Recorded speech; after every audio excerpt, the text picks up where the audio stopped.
Hola, ¿qué tal? ¿Cómo están? Muy buenos días nuevamente. Les saludamos con mucho gusto y bueno, con el placer de que nos acompañen en esta mañana para seguir dialogando un poquito sobre neuroeducación. Y bueno, ahora tengo el placer de presentar a la doctora Azucena Hernández Graciano, una persona muy formada en este campo de estudio, porque en primera instancia estudió esta área de medicina, es un área muy importante para poder hablar sobre el cerebro, para conocer y entender un poco más cómo funciona nuestro cerebro. Y después ha tenido una amplia experiencia y estudio también en el ámbito educativo. Tenemos el placer de que participa ya desde hace algún tiempo con el Centro de Investigación en Ciencias de las Matemáticas, particularmente ha participado en el Diplomado en Neuroeducación. Y bueno, me da muchísimo gusto que nos acompañe esta mañana, doctora Azucena, bienvenida, y dejamos en usted la palabra. Muchas gracias. Gracias, doctor. Buenos días a todos. Para mí es un placer, como siempre, participar en este coloquio, en los diplomados anteriores, y pues con la finalidad de llevarnos algo, de conocer algo de esta nueva forma de trabajar, que creo que es muy importante y que ayuda mucho a nuestros alumnos para que haya un mejor aprendizaje. Entonces, creo que sí es importante esta parte de conocer lo que es la neuroeducación, para ir aportando, ¿no? Y sobre todo, pues nosotros que estamos día a día con alumnos, poder ir haciendo esa parte en la que ellos tengan un aprendizaje eficaz. Yo les voy a hablar un poquito sobre la.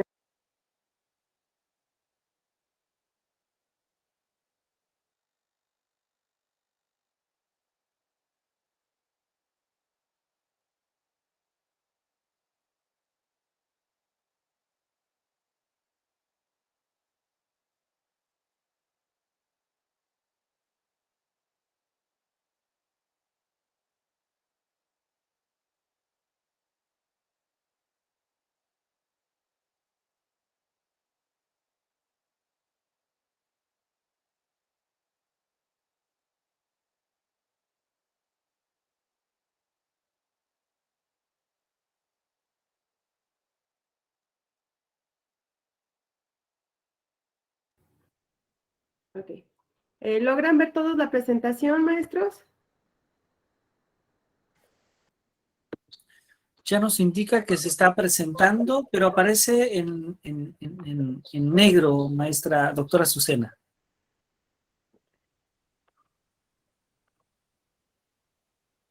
Ya, ahora sí ya aparece, así es. Ok, muy bien. Bueno, pues Muchas como les gracias. comentaba, vamos a hablar un poco sobre la neuroeducación y el aprendizaje. Aquí la vemos como la nueva y creativa forma de aprender, ¿sí? ¿Qué trata esto? Bueno, pues que es como lo dice, ¿no? Aquí en esta diapositiva, es una forma de aprender que como docentes tenemos que ir trabajando para que los alumnos aprendan de manera eficaz, como se los comentaba hace un rato. Es importante saber, ¿no? Este concepto, tener claro lo que es el concepto de neurociencia. Entonces, ¿qué es? Bueno, pues algunos autores lo manejan como una disciplina asociada a la psicología y a la pedagogía. O sea, van conectadas, van de la mano y van a tener un principio rector que para educar y aprender, en primer lugar, y lo más importante, es, se debe conocer cómo funciona el cerebro para posteriormente poder adaptar de mejor forma el proceso de aprendizaje-enseñanza. Entonces, si no tenemos este conocimiento, seguramente vamos a creer que el niño está actuando por capricho, por berrinche, por otra situación, y puede haber situaciones en las que el funcionamiento del cerebro o la fisiología está en malas condiciones o no se está llevando de manera adecuada esta función, por lo que no se va a poder adaptar este alumno al proceso de aprendizaje-enseñanza y por lo tanto pues va a entorpecer a la parte del docente. Entonces, la neuroeducación, ¿en qué consiste? Consiste en aprovechar todos esos conocimientos sobre el funcionamiento cerebral para enseñar y aprender de manera mejor, ¿sí? Que aprovechemos cada una de las... tiene que ver, les decía, mucho con esta parte de la fisiología, en donde tenemos que aprovechar mucho el IQ del niño, la hormona que se está secretando en tiempo y en forma adecuada para que ese funcionamiento cerebral sea el adecuado. Y bueno, pues la neuroeducación, como lo hemos visto a lo largo, como lo mencionó el profesor anterior, es un nuevo paradigma de enseñanza que se basa en aportar esas estrategias y tecnologías educativas, además de lo que ya hablamos del comportamiento, del funcionamiento del cerebro, hay que aportar esas estrategias y tecnologías educativas que van a estar centradas específicamente en el cómo funciona el cerebro, en el funcionamiento, ¿sí? De que si existen las neuronas espejo, si existen qué parte tiene el lóbulo frontal, qué parte tiene el lóbulo parietal, cada una de las partes, qué función es lo que van a representar. Es importante tener estas interrogantes, ya que como docentes las debemos tener bien presentes. Una primero, que es cómo funciona nuestro cerebro, ¿sí? Debemos de saber. Sé que a lo mejor cuando estamos en la parte formativa, no se ve esta parte que sí necesitaríamos como docentes saber, pero pues es importante conocerla. Otro interrogante es los distintos hemisferios cerebrales, cómo se dividen, y lo que les comentaba hace un rato, qué función tiene cada uno de ellos, porque sí es importante, cada uno de ellos tiene un granito en lo que es la enseñanza-aprendizaje. ¿Cómo funciona la memoria? ¿Cuántos tipos de memoria hay? Que todo esto es sumamente importante y nos va a ayudar en este proceso. Los procesos neuronales que intervienen en el aprendizaje, toda esta parte, cómo se forma una neurona, cómo se destruye una neurona, qué forma parte de la construcción de las neuronas y en qué momento podemos aprovechar esa situación del niño, ¿sí? Cuando hay la sinapsis, cuando es la poda de las neuronas, que los niños en ese tiempo van a tener una determinada funcionalidad o que se les puede adaptar cierto tipo de situaciones para que ellos puedan tener un mejor aprendizaje. Otra es de qué forma se asimila mejor la información en el cerebro, a qué edades, de qué manera, en qué situaciones, qué emociones. Entonces, es importante también conocer esto. ¿Qué beneficios va a aportar el ejercicio físico? A veces también creemos que es nada más que el niño llegue a la escuela o que el alumno llegue a la escuela y no le damos tanta importancia a los beneficios que va a aportar el ejercicio físico, ya sea dentro de la escuela o fuera o por las tardes, ¿no? Entonces, sí es importante también conocer esto. Y lo otro, ¿cómo va a afectar? Que creo que esto es en lo que nos enfocamos más, cómo va a afectar el proceso afectivo motivacional en los niños, ¿sí? Creo que hoy por hoy tenemos situaciones muy complicadas, sobre todo el abandono de los niños, que esto afecta en ese proceso afectivo motivacional en los niños y que de cierta manera pues va a influir en la forma, la apatía en que el niño se va a presentar en las aulas. Entonces es importante que como docentes tengamos bien presentes estos interrogantes y que podamos conocer cada una de ellas para que haya ese proceso de enseñanza-aprendizaje. Es importante saber que, bueno, desde la perspectiva, como les comentaba, docente, podemos plantearnos las interrogantes anteriores y debemos saber que, que todas estas interrogantes van a tener un objetivo de favorecer cambios importantes en la forma de aprender. como se los decía, y desde 3 vertientes muy importantes. Estas vertientes van a ser lo que es la cognitiva, la actitudinal y lo fisiológico, ¿sí? Lo que sabe el niño, cómo va a actuar el niño y cómo está formado el niño y cómo va a influir esa parte fisiológica para que haya este desarrollo.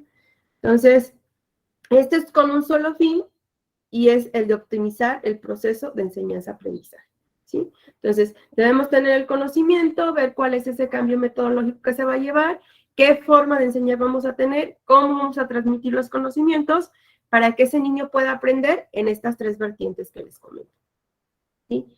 Entonces, es bien importante conocer todo lo anterior para llegar a estas 3 vertientes y que el aprendizaje sea eficaz. El Instituto Nacional de Neuroeducación define que lo más importante para un educador es entender a las neurociencias como una forma de conocer de manera más amplia el cerebro, ¿sí? Aquí suele ser como un poquito muy repetitivo en cómo aprende, cómo procesa, cómo es el cerebro, cómo evoca, cómo va registrando y cómo va conservando toda esa información que se atrae del exterior, ¿sí? Y también vamos a hablar de muchos factores que van a intervenir dentro de este paradigma, es la neuroeducación. Entonces, Hola doctora, una pequeña interrupción, disculpe, me dicen los compañeros que al parecer no se ha cambiado la hoja de la presentación. Creo que debe de ser porque lo puso no para presentar, entonces a lo mejor sí va cambiando en usted, pero no en lo que nosotros vemos, disculpe. Ok, permítame entonces. Una disculpa, perdón. No se preocupe. Entonces déjeme, la vuelvo a...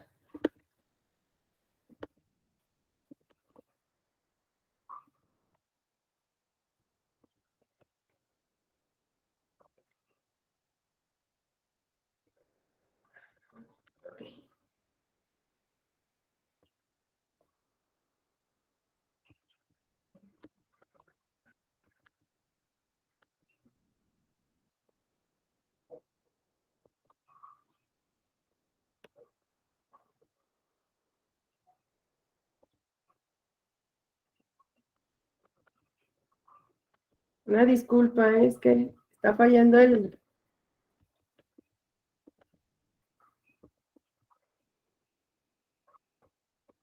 A ver, doctor, vuelvo a...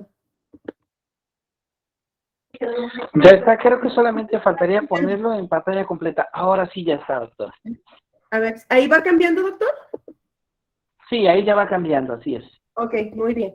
Entonces me voy a regresar un poquito para que quede claro, porque creo que ya. Bueno, aquí están las diapositivas que les iba comentando, en qué consiste, qué es la neuroeducación, la neurociencia. Ay, perdón. ¿Puedes ponerlas otra vez un poquitito más despacio? Sí. Perdón, una disculpa. Bueno, aquí les comentaba esta parte de la neurociencia, como disciplina asociada a la psicología y a la pedagogía. Y va a tener un principio rector para educar y aprender. Y en primer lugar se debe conocer cómo funciona el cerebro para posteriormente adaptar de mejor forma el proceso de aprendizaje-enseñanza.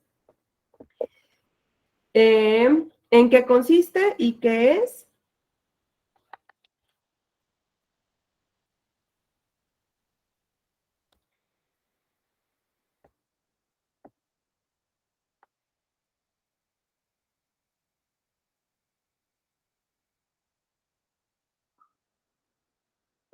Ok, aquí están los interrogantes que les comentaba. Cómo va a funcionar, los distintos hemisferios cerebrales en los que se va a dividir, cómo va a funcionar la memoria y los tipos de memoria, los procesos neuronales que intervienen en el aprendizaje, de qué forma se asimila mejor la información en el cerebro, qué beneficios va a aportar el ejercicio físico y cómo afecta el proceso afectivo motivacional.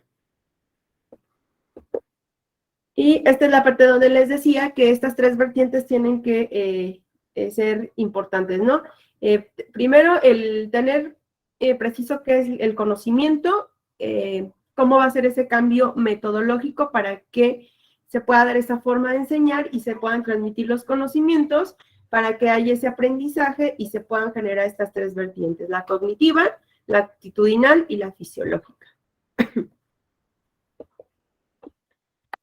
Les decía, el Instituto Nacional de Neuroeducación va a definir que lo importante para un educador es entender a las neurociencias como una forma de conocer de manera más amplia el cerebro. Si se fijan aquí, es el educador debe entender a las neurociencias para, así de esa manera, poder implementar este proceso, ¿sí? Cómo aprende, cómo procesa, cómo evoca, cómo registra, cómo es.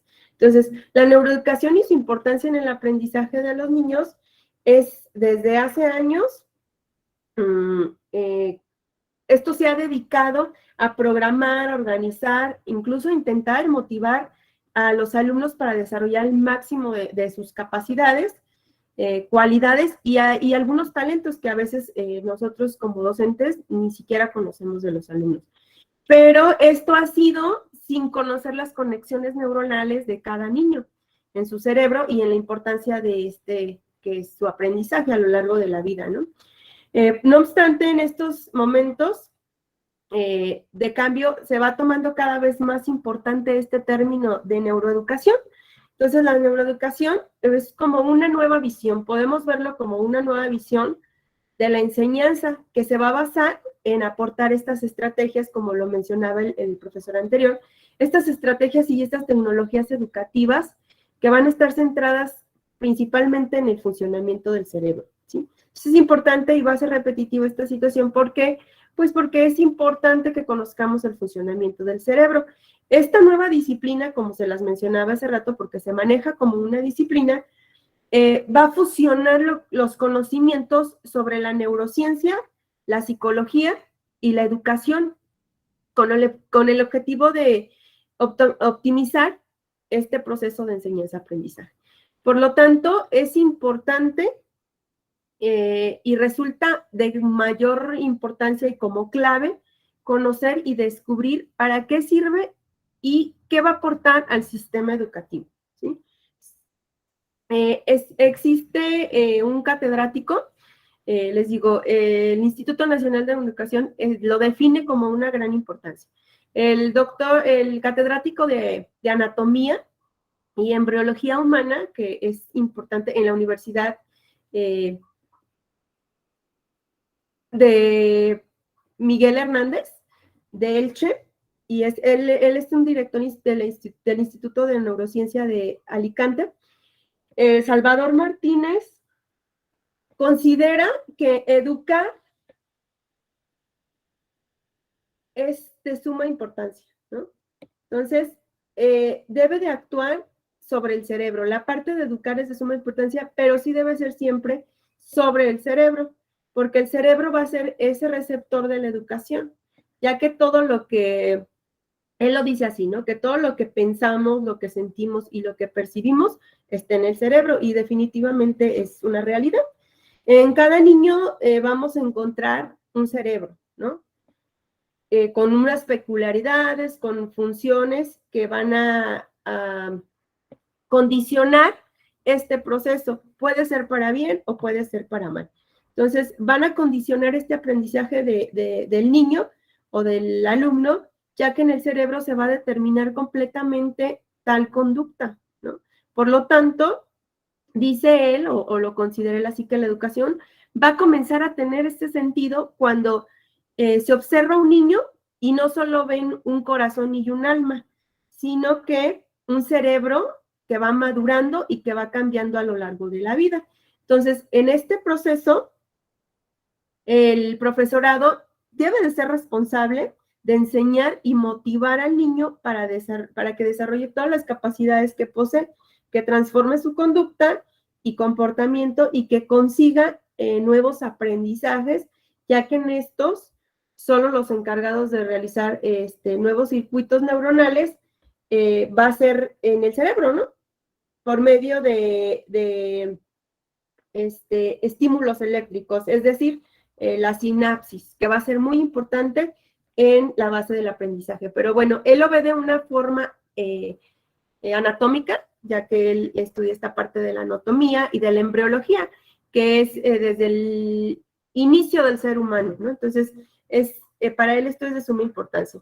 Y también lo comenta que desde el ámbito familiar también es muy importante, porque se defiende esta necesidad de orientar a los padres y a las mamás para descubrir las funciones neuronales de sus hijos, porque a veces ni los mismos papás saben identificar el problema motivacional de sus hijos o emocionales. Entonces, sí es importante descubrir las funciones neuronales de sus hijos y poder intervenir y educar con fundamento, ¿no? Es decir, tratar de modificar la crianza tradicional basada en lo que es el cariño nada más, ¿no? Que era lo que nada más de darle cariño, sino que para educar y promover las cualidades intelectuales de sus hijos, deben de estar en sintonía con las emociones y la funcionalidad del cerebro, ¿no? De los niños, y de conocer cómo ellos tienen esa forma de aprender, que a veces es injusto en cuanto a los niños, que no se les da su espacio y su tiempo, considerando estas, pudiera mencionarlo como anormalidades o malos funcionamientos, ¿no? Ya de manera fisiológica. Entonces, la neuroeducación viene a ser importante, ¿no? Y sobre todo en el educador, que es el que se encarga, podría yo decirlo así, más que un padre de familia, en la cuestión del aprendizaje.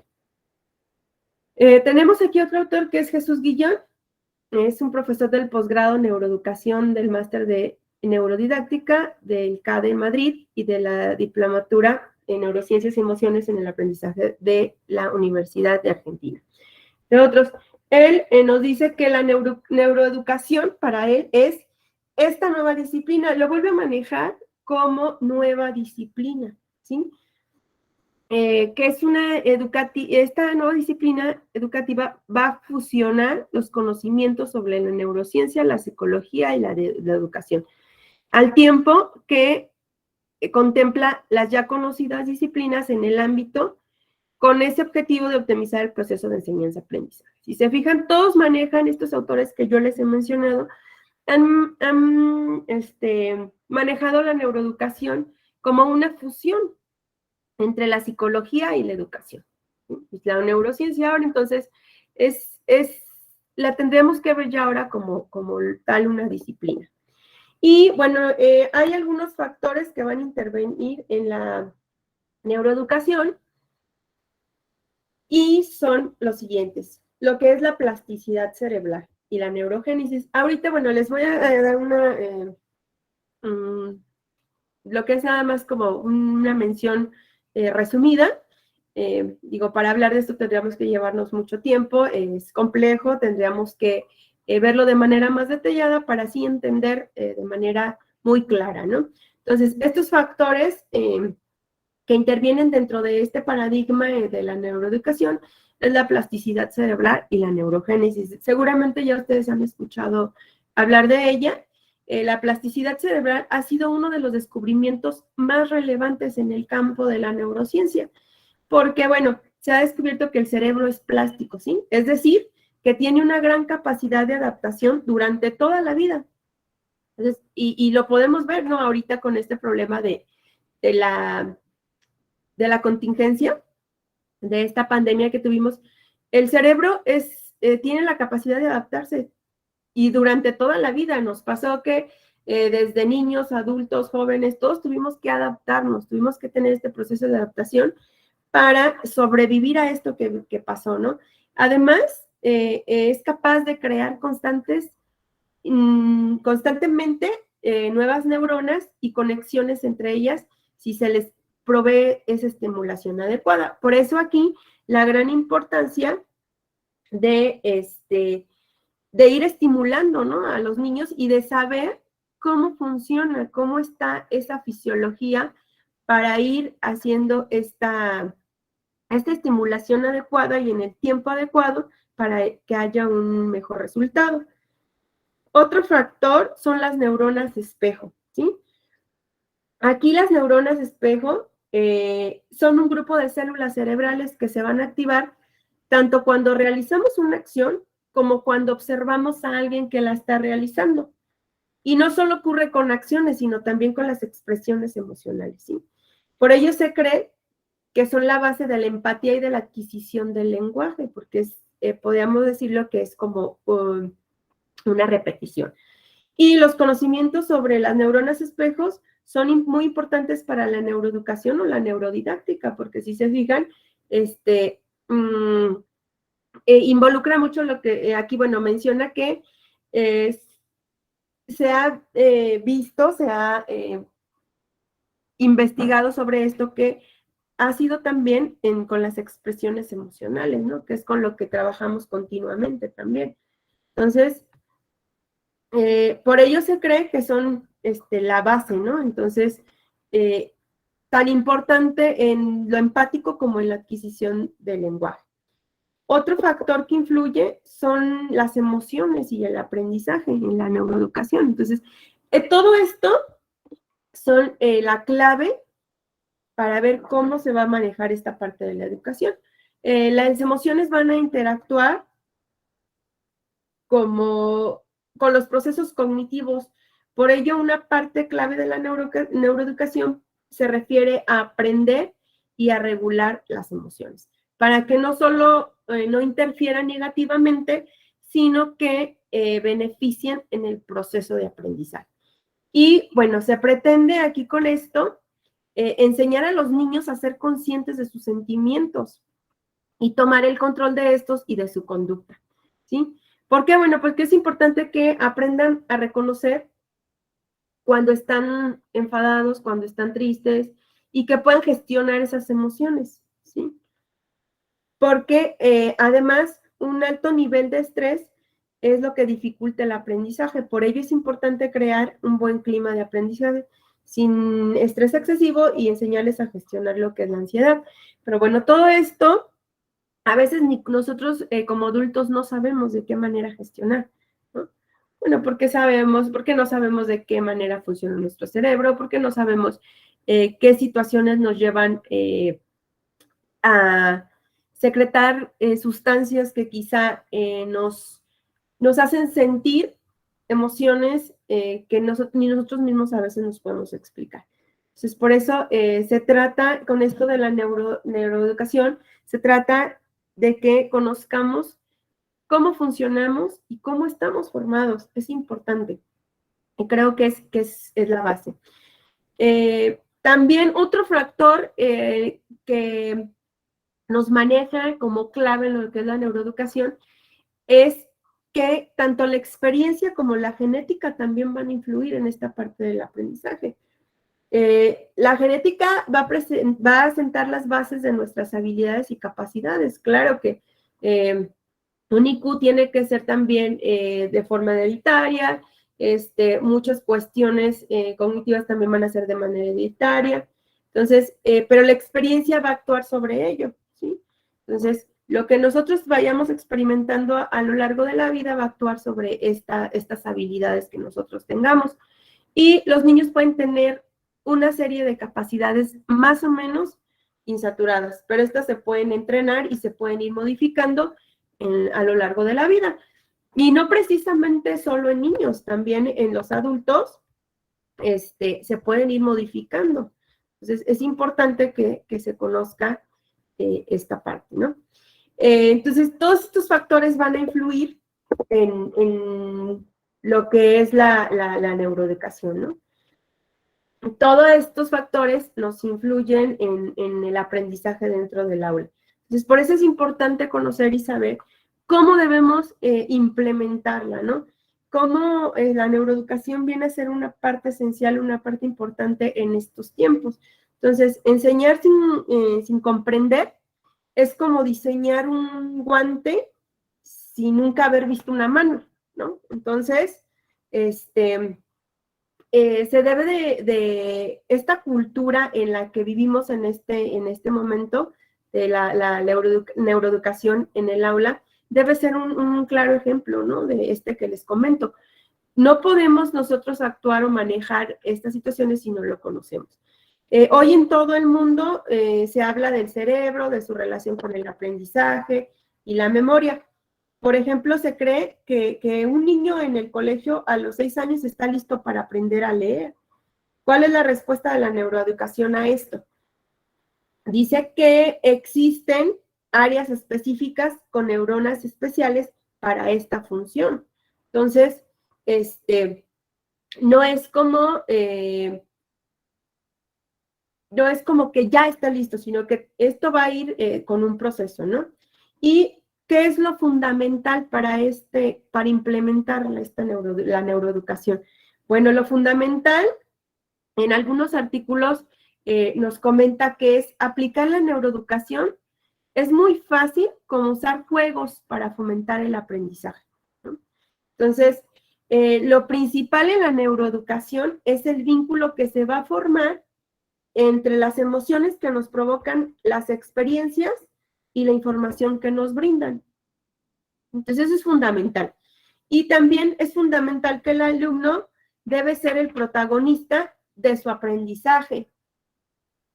Y uno como docente debe ayudarles a vivirlo de forma integral para que se dé este proceso, ¿no? Y aparte como docente, pues conocer cuáles son, y esas interrogantes de las que hablábamos en un inicio, para que me aporten o me den mayor beneficio y mayor ayuda en esta cuestión. Porque el objetivo de la neuroeducación en el aula va a ser optimizar, ¿no? Como ya lo habíamos mencionado, optimizar los procesos de enseñanza y aprendizaje y por ello, pues se va a tomar como base los conocimientos que tenemos sobre el funcionamiento del cerebro. ¿Por qué es importante esto? ¿Por qué es objetivo? Bueno, porque los beneficios que brinda la neuroeducación en el aula son importantes, ¿no? Primero, va a ayudar a las personas a identificar qué tipo de emoción están sintiendo, para que no reaccionen de manera impulsiva a ellas y dar una respuesta más adecuada y tener una comunicación más asertiva. El segundo sería que va a permitir la identificación de las causas neurológicas y que se puede relacionar con lo que es el fracaso escolar. Entonces, por ejemplo, la dislexia y otros trastornos van a dificultar la evolución del aprendizaje en los estudiantes. Entonces, con esto podemos obtener muchísimos beneficios como docentes, pero sobre todo para los alumnos, ¿no? Existe esta relación de la neuroeducación en el aula con el aprendizaje porque es importante conocer el desarrollo del cerebro durante la etapa educativa. Y esto va a ayudar a generar un aprendizaje más profundo y también, ¿por qué no más eficiente y lo que buscamos, ¿no? Un aprendizaje significativo. Por ello, la formación pues debe de ser progresiva y de acuerdo con algunos factores que debemos seguir. No lo podemos manejar como una receta de cocina, pero sí tenemos unos factores que debemos ir siguiendo de acuerdo, ¿no? Porque, como lo mencionaba hace un rato, cada persona, cada individuo es diferente, entonces, estos que les mencioné, lo que es la plasticidad cerebral, las neuronas espejo, las emociones y aprendizaje, la experiencia y la genética, deben de ir, ¿no?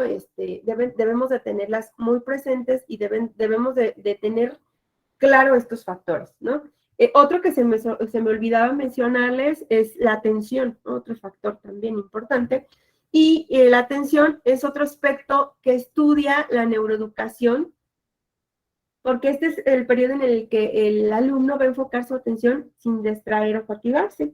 Entonces, el tiempo máximo que la mayoría de nosotros se concentra en una tarea es de 45 minutos aproximadamente, ¿no? Entonces, también existen muchos problemas que están vinculados a esta parte que es la atención, como el trastorno del TDAH, el trastorno de déficit de atención, entonces con hiperactividad.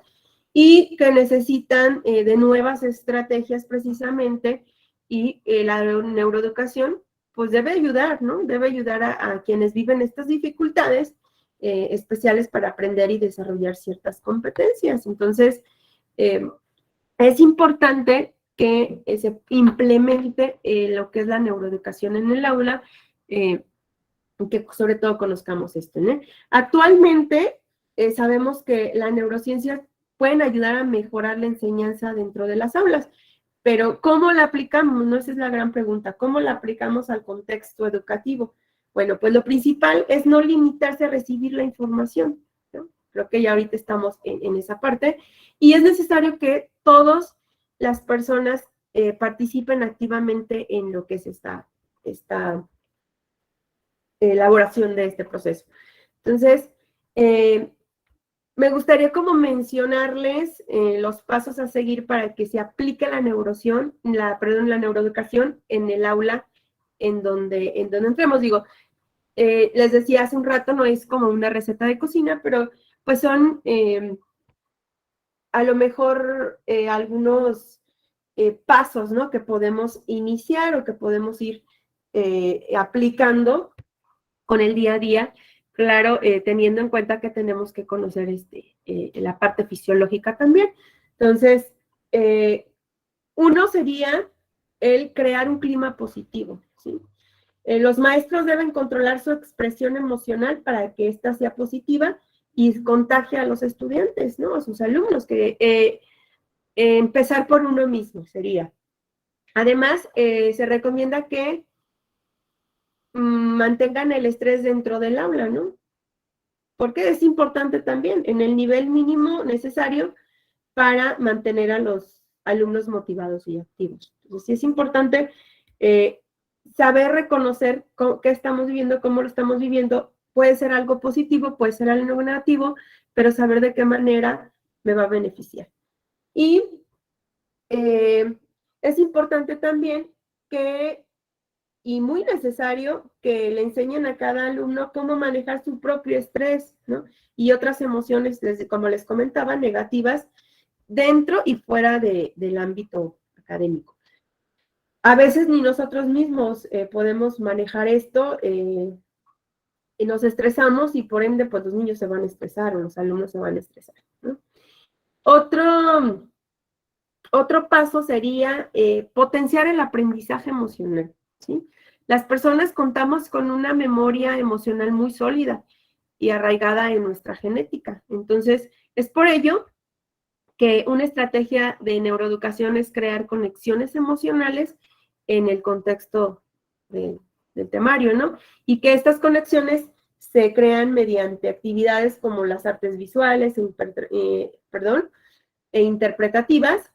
Entre ellas, por ejemplo, digo, ahora que hablamos de las inteligencias múltiples, pero puede ser, pues no sé, alguna otra actividad como la danza, algunas tantas actividades extraescolares que ya se utilizan dentro de las escuelas y que activan respuestas emocionales que van a fortalecer el aprendizaje, ¿no?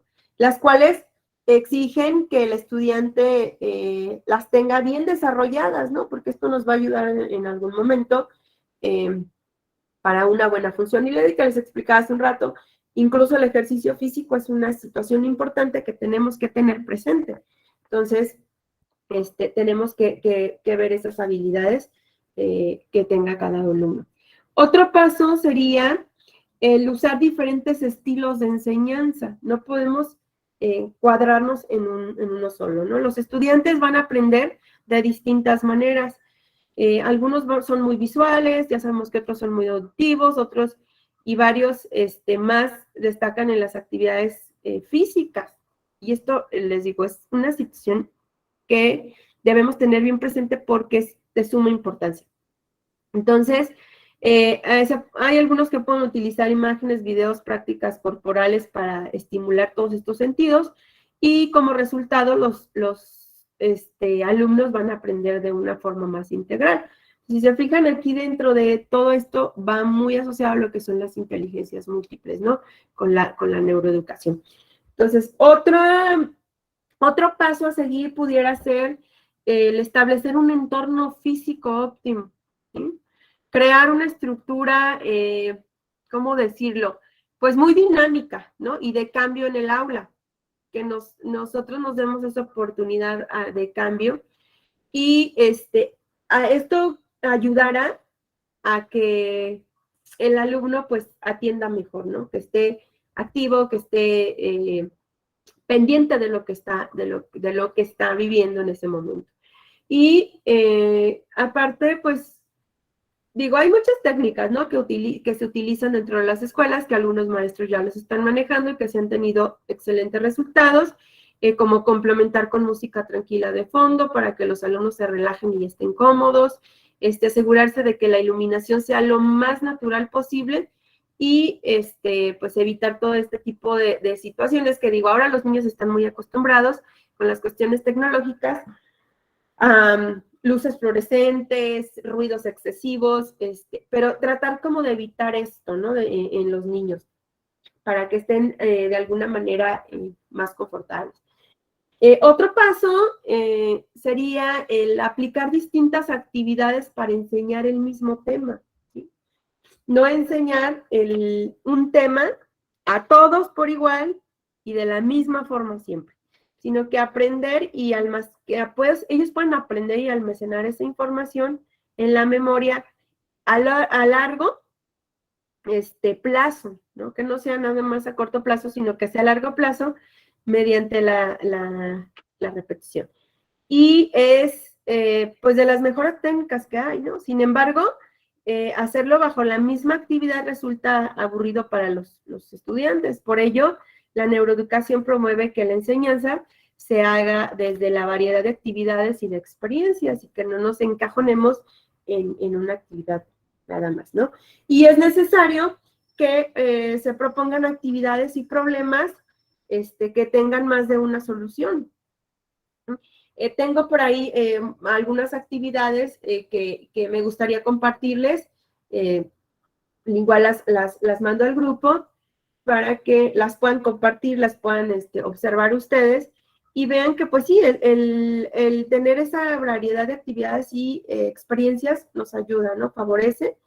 Y es necesario que siempre estemos proponiendo actividades, ¿no? Y problemas en las que los niños busquen, ¿no? Y les decía, hay muchísimas cosas en las que podemos apoyarlos.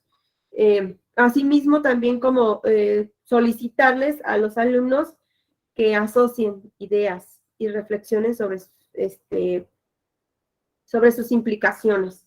Entonces, es fundamental que encontremos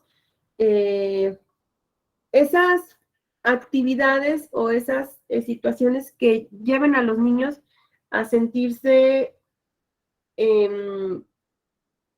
concentrados o se sientan atraídos para que puedan darse ese aprendizaje. Entonces les digo, yo les puedo compartir esas actividades, hay bastantes que pudieran ustedes en algún momento utilizarlas.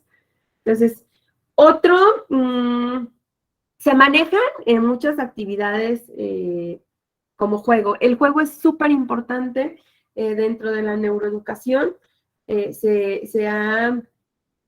varios artículos que hablan sobre esta parte de la utilización de juegos, porque el juego despierta la curiosidad, ¿no? Entonces, fomenta la adquisición de las competencias para el desarrollo psicológico y también social, ¿no? Está comprobado que, bueno, si un niño juega, desarrolla esta parte social. Entonces, además, va a promover la motivación, la acción y de alguna manera también va a ayudar a dirigir y a regular esa atención hacia estímulos externos, ¿no? Hacia la parte esta social. Y lo que va a hacer que esto se vaya incrementando considerablemente en su entorno. Con este tipo de actividades que les decía, como el utilizar juegos, que sería otro paso, les digo, como les comentaba, se tiene que fomentar esta motivación y la curiosidad. Y aparte, que es otra parte muy importante, es que se va a permitir al niño retroalimentarse, ¿no? Para favorecer esa consolidación y el mantenimiento de la información que va a recibir.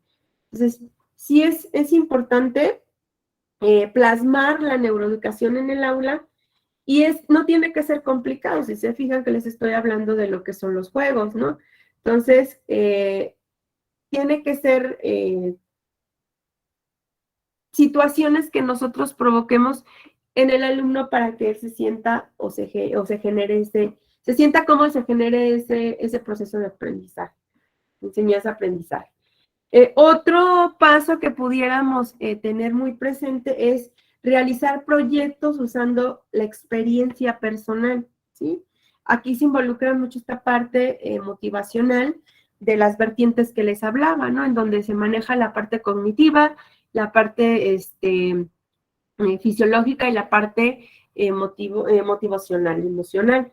Y esto va a implementar estrategias inductivas, ¿no? El realizar estos proyectos y usando nuestra propia experiencia, la experiencia personal, va a implementar esas estrategias inductivas como los proyectos en los que hay preguntas, a lo mejor retos sobre la temática vista durante la clase.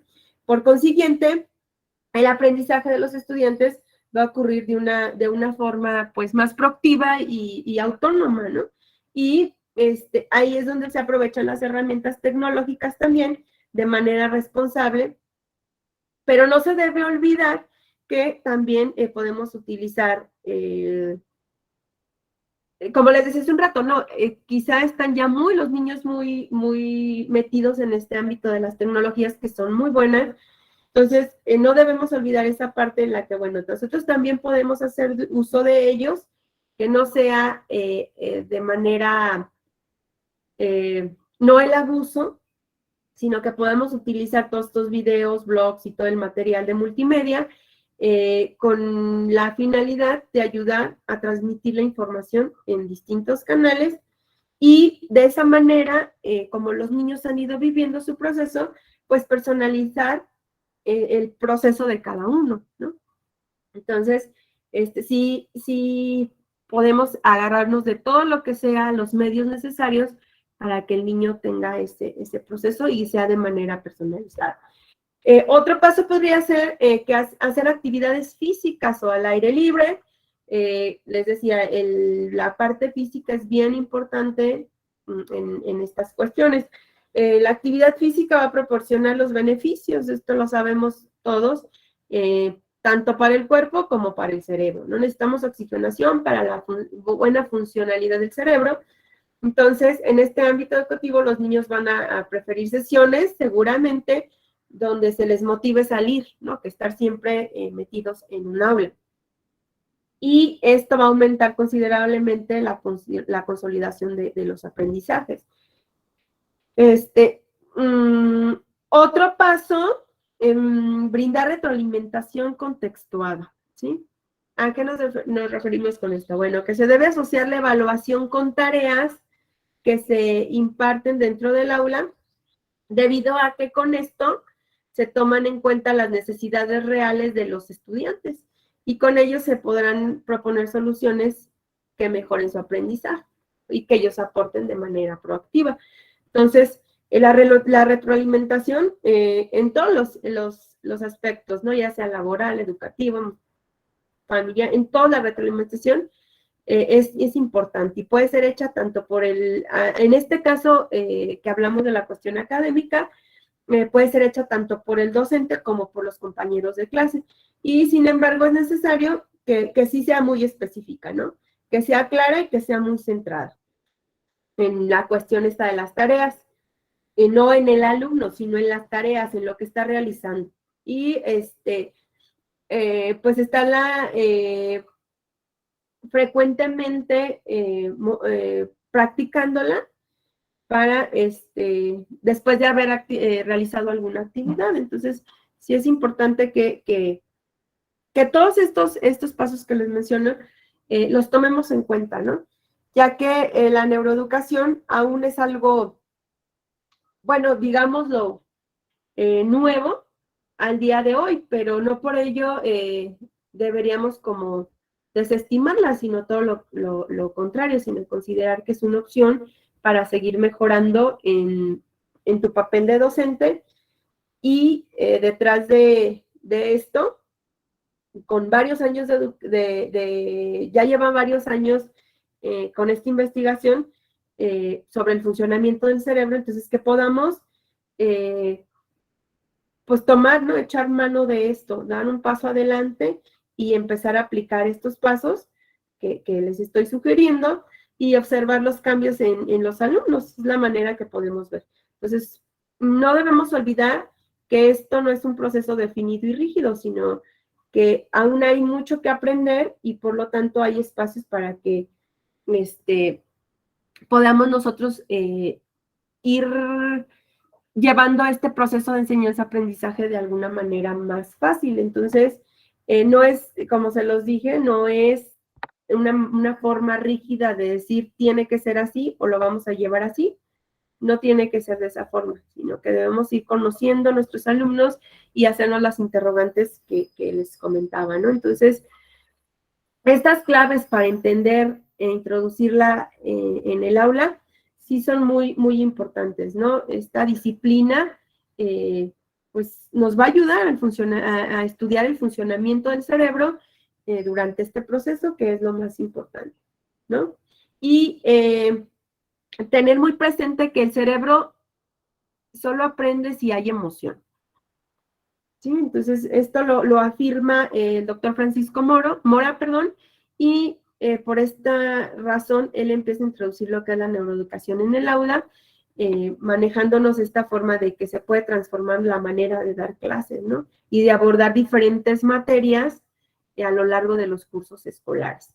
Entonces, debemos tener presente que debemos, ¿no? Debemos conocer, es una obligación, quizá lo podemos hablar así, pues es una obligación, ¿no? Conocernos, conocer a nuestros alumnos para poder llevar a cabo este proceso. Y saber que la neuroeducación o la neurociencia es capaz de ofrecer muchas herramientas para orientar a los profesores, ¿no? En la elección de estos recursos y de las metodologías educativas. Entonces, es importante que tengamos presente, ¿sí? la neuroeducación y que la apliquemos. De esta manera, los docentes vamos a contar con información muy valiosa que nos va a permitir secuenciar de manera más adecuada los contenidos, ¿no? Y el resultado va a ser mucho, mucho mayor y más positivo para ir consiguiendo que se aumente esta motivación y la implicación de la autoestima, sobre todo en nuestros alumnos, que es lo que buscamos, ¿no? Combatir la falta de motivación, que en los niños haya esa curiosidad por aprender y por estar. Entonces, es fundamental cambiar la percepción, ¿no? Del error como algo negativo y convirtiendo todo esto que nos ofrece la neuroeducación en una oportunidad de aprendizaje. Poder trabajar el desarrollo de los niños, los pensamientos, y pues tener esas perspectivas claras para que ellos tengan un verdadero proceso de enseñanza-aprendizaje. Pues esto es lo que yo les puedo compartir sobre la neuroeducación, las claves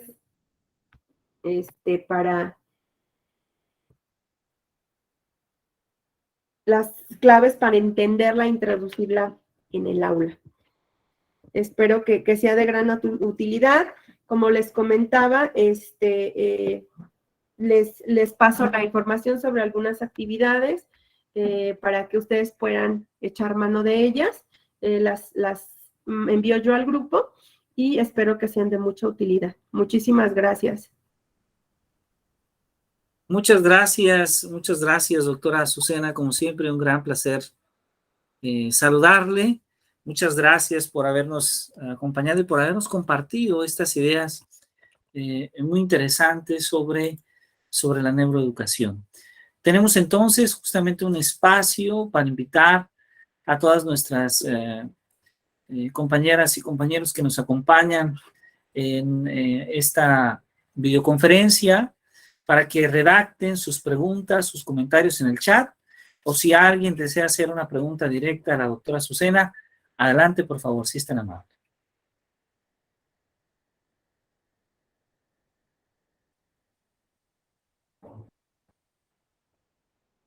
Este es el espacio justamente que tenemos para hacer estas preguntas, estos comentarios, para poder dialogar. Perfecto. Diana nos comenta sobre las estrategias de neuroeducación para atender el déficit de atención. Voy a permitirme abrir el mensaje a ver si logro leerlo un poco mejor. Estrategias de neuroeducación para déficit de atención enfocadas en la conducta.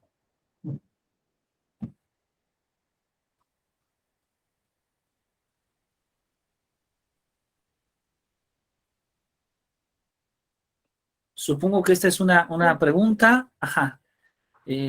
Doctora Azucena. Sí, la pregunta la hace la doctora Diana, ¿verdad, Iraís? Muy bien, mira, Diana, como les comentaba, tengo bastantes actividades que me gustaría compartirlas, que las analicen, que las vean, y cualquier duda que tengan, con toda la confianza, ¿no? Hay unas, te voy a pasar lo que es también un artículo en donde habla sobre los cerebros hiperactivos en el aula y cuáles son esas estrategias neuroeducativas que se pueden hacer. ¿Qué pueden hacer los maestros para combatir las dificultades cognitivas que se presentan en los niños, ¿no? Entonces, aquí sí ahora sí que te digo, lo importante es que conozcas, ¿no? Esta parte.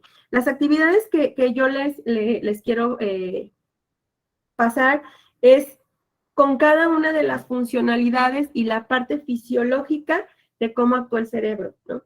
¿Qué actividad vas a hacer y en qué va a aportar y para qué va a ayudar? Entonces, sí me gustaría que las veas, que las leas y con toda ¿cómo se llama? La confianza, me hagas saber qué dudas tienes, ¿sí? Para que las podamos... Porque en realidad darte como en sí una estrategia o decir, te aplica esto, no puede ser, ¿no? Aquí se ha identificado que las personas con TDAH y alteraciones en los circuitos que conectan la corteza prefrontal con áreas emocionales y motoras, y esta parte de los ganglios basales y el cerebro, no se les tiene que manejar una estrategia en específico, ¿sí? Tienes que echar mano de varias cosas para que pueda haber una respuesta positiva, y también se ha identificado que hay niveles más bajos de dopamina en ciertos niños o en algunas regiones del sistema de recompensa cerebral. Entonces, aquí, lo cual explica a que hay niños que van a tener mayor necesidad de estimulación que otros, ¿no? Aunque tengan el mismo problema, el mismo déficit. Entonces, claro que si hablamos de una situación ya más compleja, en la que a lo mejor ya se interviene esta parte de una evaluación neuropsicológica o un perfil muy heterogéneo de alteraciones cognitivas asociadas a la memoria. Entonces, sí necesitarías como echar mano de muchas estrategias, pero te digo, sobre todo conocer bien cuál es este déficit, ¿no? O en qué nivel. Entonces, te las paso. Sí, Te las por paso favor. Sí, sí. si gustas con toda la confianza, lo vemos de manera personal. Sí, muchísimas gracias. Muy bien. Muchas gracias, doctora Azucena. Hay dos comentarios más. De la profesora Carolina Camacho nos dice algunas estrategias o ejercicios para el aprendizaje de lógica matemática, para aprendizaje de lógica matemática en niños con síndrome de Down, por favor. Y de Tere Barradas nos dice, tengo una duda acerca de las emociones. Un ejemplo, si estudio una cosa relacionada con agroindustrias que me dará beca, pero a la persona le apasiona la docencia en niños sin beca y llevarla más años, ¿a qué le daría más oportunidad? ¿A sus emociones? Ok, muy bien. Con la maestra Carolina Camacho estamos hablando también de una cuestión. Me comenta ella que algunas estrategias o ejercicios para el aprendizaje de lógica matemática en niños con síndrome de Down. Lo mismo, maestra Carolina, que le comentaba a la maestra Diana. Aquí estamos hablando ya de una fisiología que no es de manera normal, ¿sí? Entonces, no podemos aplicar una estrategia como tal de manera igual. No sé si durante quedó clara esta parte en donde no podemos aplicar lo mismo para todos, ¿sí? Aunque sabemos o conocemos que un niño tiene un síndrome y hablamos de un síndrome como tal, entonces no por eso quiere decir que todos van a manifestar este síndrome de la misma manera, que la fisiología o el funcionamiento del cerebro va a actuar de la misma manera. Empezando desde la secreción de sustancias, va a ser de una manera muy diferente. Incluso los síndromes de Down se dan por grados.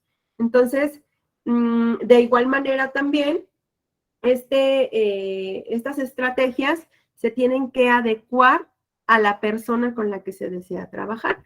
Entonces, de la misma forma, si quiere lo manejamos así, le envío las estrategias, las revisan y las pueden aplicar y me comentan, les voy explicando yo, me gustaría como paso a paso para que lo manejen específicamente con el alumno que tienen ese problema o con el alumno que lo quieren implementar.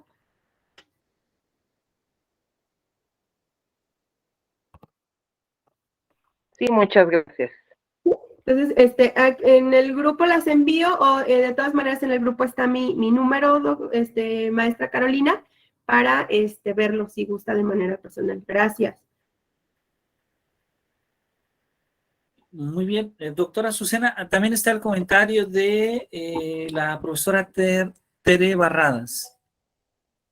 Dice, tengo una duda acerca de las emociones. Un ejemplo, las emociones. Un ejemplo, si estudio una cosa relacionada con agroindustrias que me dará beca, pero a la persona le apasiona la docencia en niños sin beca y llevará más años, ¿a qué le daría más oportunidad? ¿A sus emociones? Ok. Aquí, maestra Tere Barrada.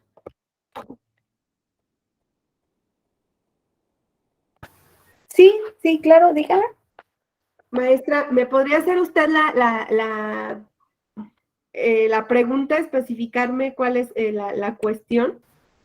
Sí, en este caso, por ejemplo, si la persona tiene ciertas dudas, por cuál se debería guiar más? ¿Por algo que le apasiona o por algo que, pues, como que, pues, no le gusta tanto, pero pues sí habrá cierto ingreso económico?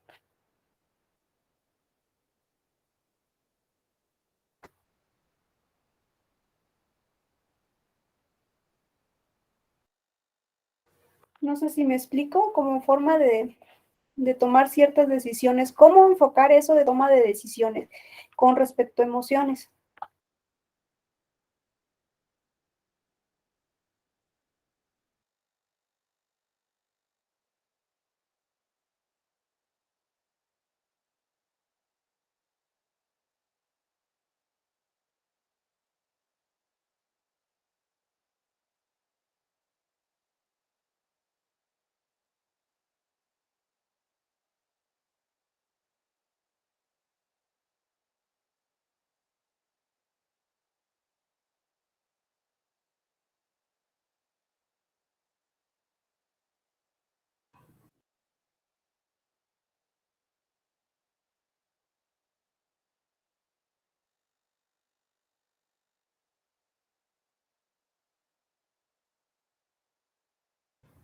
Una disculpa.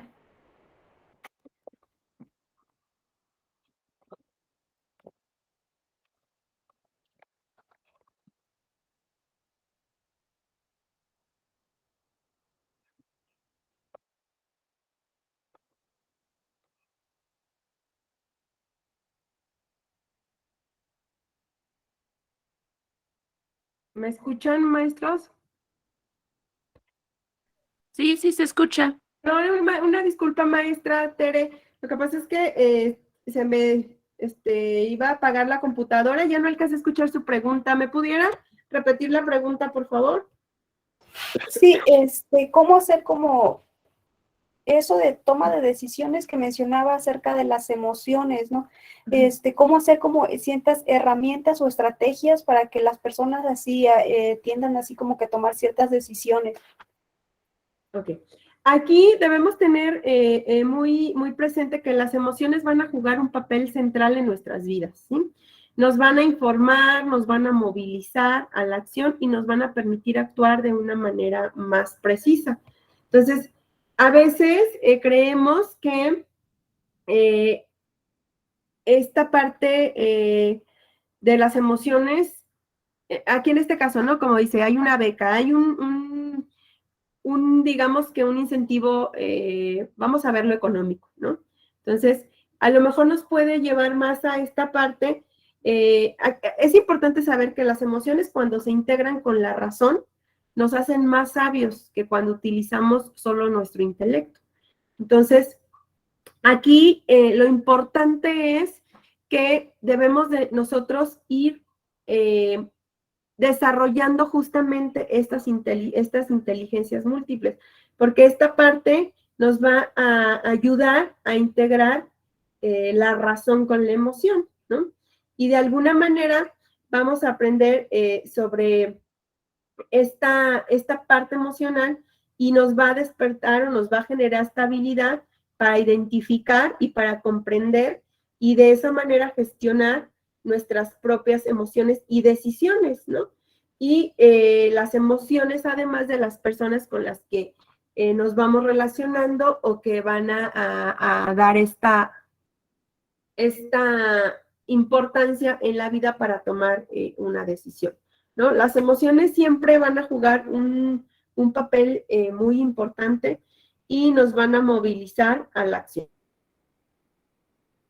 Estrategias que pudiéramos utilizar para esto es el ir desarrollando todas esas inteligencias múltiples que nos van a ir generando de una manera más fisiológica el recompensar todas esas secreciones, todas esas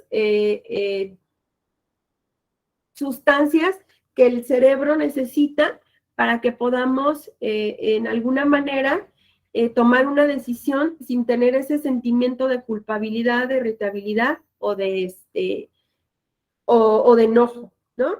Entonces, esto nos va a ayudar a ir regulando mediante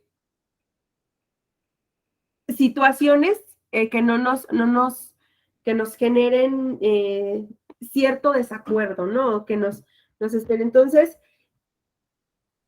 se debe tomar una decisión mediante un criterio, ¿no? Desgraciadamente aquí, ¿cuál sería la receta de la felicidad? No hay una receta de la felicidad, ¿no?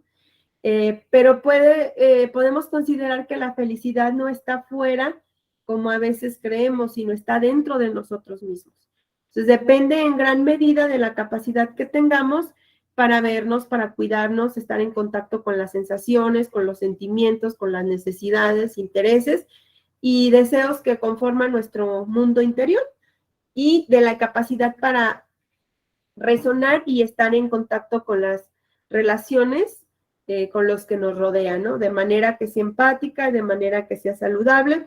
Y en este sentido, pues la cultura en el manejo de las emociones va a ser una condición muy necesaria. Entonces, esto, le decía, nos va a llevar a lo que es lograr ese equilibrio, bienestar psicológico en nuestras vidas. Pero, ¿cuál es lo importante aquí? ¿Qué estrategias? Bueno, pues es posible hacer lo que es una autoterapia, ¿sí? Y aprender a gestionar las emociones sin la ayuda de una persona profesional. O sea, podríamos iniciar con eso, con la autoterapia. Hay muchos artículos que hablan de esta estrategia maestra que es la autoterapia y ¿En qué consiste esto? Bueno, esto va a depender, por un lado, de los recursos y de las habilidades que posee la persona para autocomprenderse, ¿sí? Lo hablamos en alguna de las diapositivas o en alguno de los pasos que les comenté sobre la retroalimentación, ¿sí? Esta podría ser una estrategia muy importante. Esta autoterapia es nada más que eso, ¿no? Autocomprenderse y afrontar los conflictos vitales, ¿sí? Y por otro lado, de los niveles de apoyo también emocional que vamos a tener en nuestra vida, en este caso, ¿no? El valorar qué me gusta más, qué me hace feliz, qué me hace sentir bien, pero que cuando haya estas situaciones para las que no tenemos respuesta o nos afecten fuertemente desde el punto de vista emocional, generándonos un síntoma físico o psicológico, que se busque esta ayuda, ¿no? Pero iniciando con esta estrategia, que es la autoterapia, ¿sí? Existen algunas otras estrategias como los libros de autoayuda y todo, pero es importante esta parte de la autoterapia, ¿sí? Como estrategia para ver esa parte del equilibrio que me genera una mejor situación de bienestar, ¿sí? Porque el estar bien me va a mantener de alguna manera ecuánime, me va a mantener proactiva, me va a mantener activa. Entonces, podría iniciar con eso, maestra, con la estrategia de la autoterapia.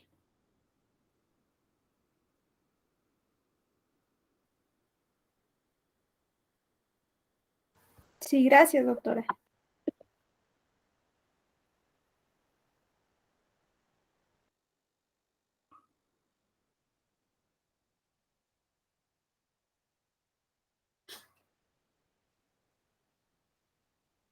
Muy bien. La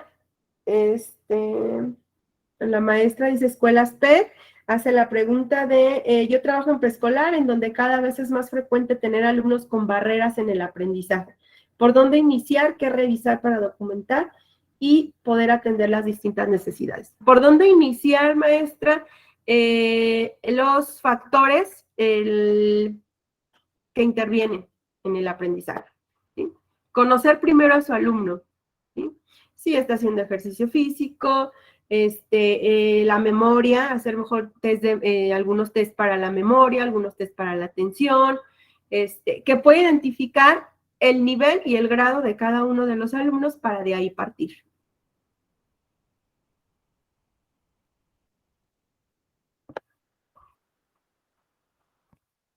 ¿Alguna otra duda, pregunta?